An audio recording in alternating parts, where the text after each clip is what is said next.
Hi friends, ഞങ്ങളുടെ ബാലി യാത്രക്കിടയിലെ ഒരു Malaysian വ്ലോഗാണ് കേട്ടോ ഇത്. എയർ ഏഷ്യ ഫ്ലൈറ്റ് ആയിരുന്നു ഞങ്ങൾ അതിനായി ചൂസ് ചെയ്തത്. നിങ്ങളിപ്പോൾ വിചാരിക്കുന്നുണ്ടാവും പിന്നെ എന്തിനാ മലേഷ്യ ഇറങ്ങുന്നതെന്ന്.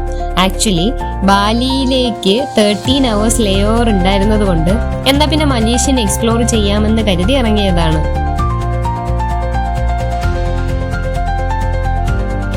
മലേഷ്യൻ എയർപോർട്ടിൽ നിന്ന് 17 കിലോമീറ്റർ മാറി ഒരു ഹോസ്റ്റൽ റൂം ഞങ്ങൾ ബുക്ക് ചെയ്തിരുന്നു. ഇതാണ് ഞങ്ങൾ ബുക്ക് ചെയ്ത റൂം. ഒരു സ്റ്റാഫിനെ പോലെയാണ് ഈ പൂച്ച, എപ്പോഴും ഞങ്ങളുടെ പുറകെ തന്നെ ഉണ്ടായിരുന്നു.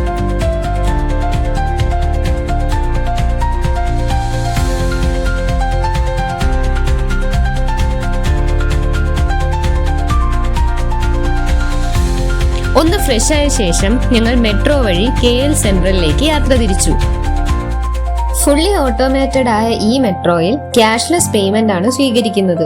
അതുകൊണ്ട് വരുന്നവർ ഇന്റർനാഷണൽ കാർഡ് കൂടി കരുതണം. KL സെൻട്രൽ മോളിനോട് ചേർന്നാണ് മെട്രോ സ്റ്റേഷൻ. ഒരുപാട് ഷോപ്പുകളും റെസ്റ്റോറന്റുകളും ഉള്ള ഈ മോൾ എക്സ്പ്ലോർ ചെയ്യേണ്ട ഒന്ന് തന്നെയാണ്. സെൻട്രലിൽ വെച്ച് ഒരു ഇന്ത്യക്കാരനെ പരിചയപ്പെട്ടു. പുള്ളി ഞങ്ങളെ ശേഷം യാത്രയ്ക്ക് വളരെ നന്നായി ഹെൽപ്പ് ചെയ്തു. സെൻട്രലിൽ നിന്ന് അടുത്ത മെട്രോയിൽ കയറി KLCC പാർക്കിലേക്ക് പോയി. ഞങ്ങളുടെ പ്രധാന ഉദ്ദേശം ട്വിൻ ടവർ വിസിറ്റ് ചെയ്യാവുന്നതായിരുന്നു. വലിയ ബിൽഡിങ്ങും അതിനു മുന്നിലെ അതിമനോഹരമായ വാട്ടർ ഫൗണ്ടെയിനും ഒരു രക്ഷയില്ല. പിന്നീട് ആ ബിൽഡിങ്ങിന്റെ ഉള്ളിലേക്ക് കയറി. അതിനകത്ത് നിറയെ കൊമേഴ്ഷ്യൽ ബിൽഡിങ്സ് ആണ് കേട്ടോ.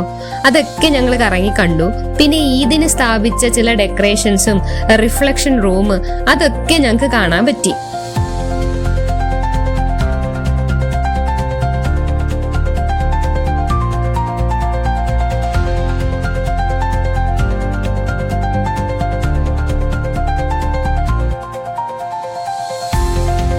ഇതൊക്കെ കണ്ട് ഫുഡ് കഴിച്ച ശേഷം എന്നാ പിന്നെ ഒന്ന് സ്ട്രീറ്റ് കറങ്ങി കാണാമെന്ന് കരുതി അവിടേക്ക് ഇറങ്ങി.